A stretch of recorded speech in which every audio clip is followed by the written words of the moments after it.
اور یہ جو بچوں کے مارنے والی بات ہے یہ بھی ذہن میں رکھیں، یہ بچے کو مارنا نہیں چاہیے، پیار سے سمجھانا چاہیے۔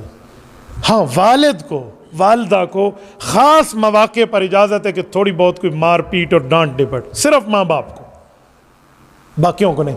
استاذ کو بھی نہیں کہ نابالغ کو مارے، قاری صاحب کو بھی نہیں کہ وہ نابالغ کو مارے۔ ہاں وہ قاری صاحب اپنے بیٹے کا والد ہے نا، پھر مارے۔ دوسرے کے بیٹے کو بغیر باپ کی اجازت سے مارنا شریعت میں حرام ہے، نابالغ کے لیے، یاد رکھنا۔ یہ میں بات کیوں کر رہا ہوں؟ لوگ ایک حدیث سنا دیتے ہیں، حدیث پاک میں ہے مروا اولادکم بالصلاۃ وہم ابناء 7 سنین، کہا 7 سال کا بچہ ہو تو حضور نے فرمایا نماز کا حکم کرو، وضربوہم علیہ وہم ابناء 10، 10 سال میں ہو نماز نہ پڑھے تو اسے مارو۔ تو میں نے کہا حضور پاک علیہ السلام نے کیسے فرمایا؟ قاری صاحب کو، مفتی صاحب کو، خطیب اور امام صاحب کو؟ کہتے نہیں، ابو کو۔ تو میں نے کہا پھر باپ کی بات اور ہے اور قاری صاحب کی بات اور ہے، تو آپ نے باپ والی بات اٹھا کر ادھر پھینک دی ہے۔ سنیں، نابالغ کو آپ نے مارا تو کل قیامت میں اس نابالغ کا وکیل اللہ کا رسول بن کر آئے گا، اور جہاں وکیل رسول اللہ ہو کوئی ماں کا بچہ اس سے بچ کے دکھائے۔ پھر یہ بہت بڑی بری حرکت ہے۔ بالغ کو مارا ہے نا تو آپ اس سے معافی مانگے نا، ہے بری حرکت، وہ معاف کرنے پہ قادر ہے۔ بالغ معافی پہ قادر ہے، آپ کو معاف کر سکتا ہے چاہے تو۔ نابالغ معاف کرے بھی تو معاف نہیں ہوتا۔ فَإِنْ آنَسْتُم مِّنْهُمْ رُشْدًا فَادْفَعُوا إِلَيْهِمْ أَمْوَالَهُمْ، آپ اٹھا لیں اس کی تفسیر۔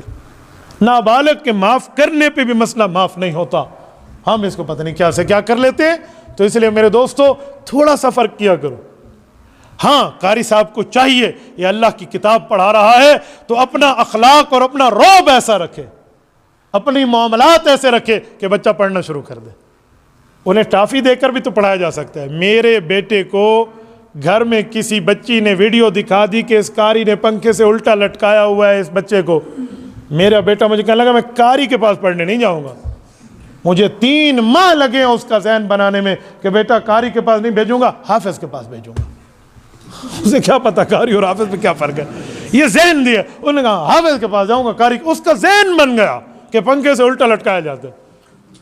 پھر میں نے حضرت قاری صاحب کو کہا قاری صاحب کا اللہ شفقت بھلا کر فرمائے، وہ خود ٹافیوں کا لفافہ لے کر رکھتے ہیں، 2 ٹافیاں دے دیتے ہیں۔ ہاں جی آج 10 روپے لے جاؤ، وہ کہتے ہیں ہاں یہ قاری صاحب، یہ حافظ صاحب بہت اچھا ہے، ٹافی بھی دیتے ہیں اور پیسے بھی دیتے ہیں۔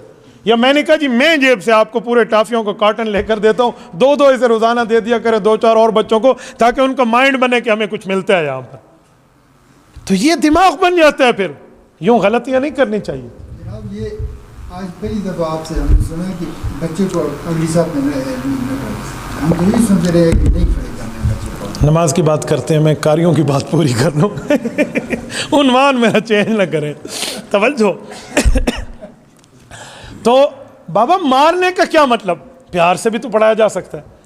میں نے یہی بات ایک آدمی سے کہی جو مجھ سے بیعت ہو رہے تھے، عین اس جگہ جسے مدرسہ صاحب صفہ کہتے ہیں، بالکل رسول اللہ صلی اللہ علیہ وسلم کی پشت مبارک کی طرف ہم بیٹھے تھے مسجد نبوی میں۔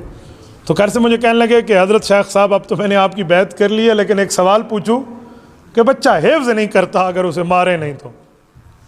میں نے کہا جلب منفعت سے دفع مضرت کے معاملے کے اصول کو سامنے رکھو۔ کہتے ہیں جی سمجھا دیں۔ میں نے کہا علاج سے زیادہ پرہیز بہتر ہے۔ کہتے ہیں جی ہاں۔ میں نے کہا بچے کو حافظ بنانا فرض ہے، واجب ہے یا مستحب ہے؟ کہتے ہیں مستحب ہے۔ قرآن پڑھانا ضروری ہے لیکن اسے حفظ کرانا مستحب ہے۔ تو میں نے کہا اور گناہ سے بچنا؟ کہتے ہیں وہ فرض ہے۔ تو میں نے کہا ایک فرض کو آپ توڑ رہے ہو ایک مستحب کے لینے کے لیے۔ کہتے اب مجھے سمجھ آ گیا۔ میں نے کہا یہ کبھی نہ کرنا، پیار سے سمجھانا۔ مجھے ایک بندے نے ایک دن ٹیلی فون کیا، مجھے کہا مفتی صاحب میں نے بچوں کے مار والی آپ کی بات سنی ہے، مجھے لگتا ہے آپ نے علم کی کلاس تو پڑھائی ہے، حفظ کی کلاس آپ نے نہیں پڑھائی۔ اگر 2 سے 3 مہینے آپ حفظ کی کلاس پڑھا لیتے نا تو آپ کو سمجھ آ جاتا کہ بچوں کو مارنا اور معاملہ کیا ہوتا ہے۔ میں نے اسے کہا یہ آپ کی غلط فہمی ہے، میں نے 3 سال حفظ کی کلاس پڑھائی ہے۔ میں آپ کو اپنے حفاظ شاگرد دکھا سکتا ہوں جن میں ایک میرا بھانجا محب اللہ بھی ہے، جن نے مجھے اس سے قرآن کریم کا اکثر حصہ حفظ کا پڑھا ہے باقاعدہ چھٹیوں میں بھی آ کر۔ تو میرے پاس تو حفاظ کی لائن ہے، آپ کیسے کہتے ہیں میں نے نہیں پڑھائی؟ اور میں تجربہ رکھتا ہوں، میں معاملات سمجھتا ہوں۔ آپ بچوں کو مارتے ہو کیا؟ عجیب معاملات ہے۔ بچہ پڑھ رہا ہے اور نابالغ اور منزل سنا رہا ہے، بیچارے نے یوں دیکھا تو آپ اس کی ہڈی پہ لکڑی ٹھا مارتے ہیں۔ کس نے آپ کو اجازت دی ہے؟ کون سی اتھارٹی ہے آپ کے پاس؟ بچے کو آپ آرام سے سمجھا سکتے ہیں، بیٹا قرآن کے وقت قرآن کو دیکھو، اللہ ناراض ہوتا ہے ادھر نہ دیکھو، اللہ خوش ہوگا قرآن کو دیکھو. یہ نہیں کہہ سکتے، دو جملے تمہاری منہ سے نہیں نکلتے اور پھر اپنے دلیلیں دیتے ہو ہم نے حفظ کی کلاس. کون سا آپ نے احسان کیا حفظ کی کلاس پڑھا کر؟ آپ حفظ کی کلاس پڑھائیں یا صحیح بخاری شریف کی کلاس پڑھائیں، آپ شریعت کے احکام کے پابند ہیں، اس لیے کسی قسم کا کوئی اس پر اعتراض نہیں ہے. تو یہ چند باتیں میں نے آپ کی خدمت میں سمجھا.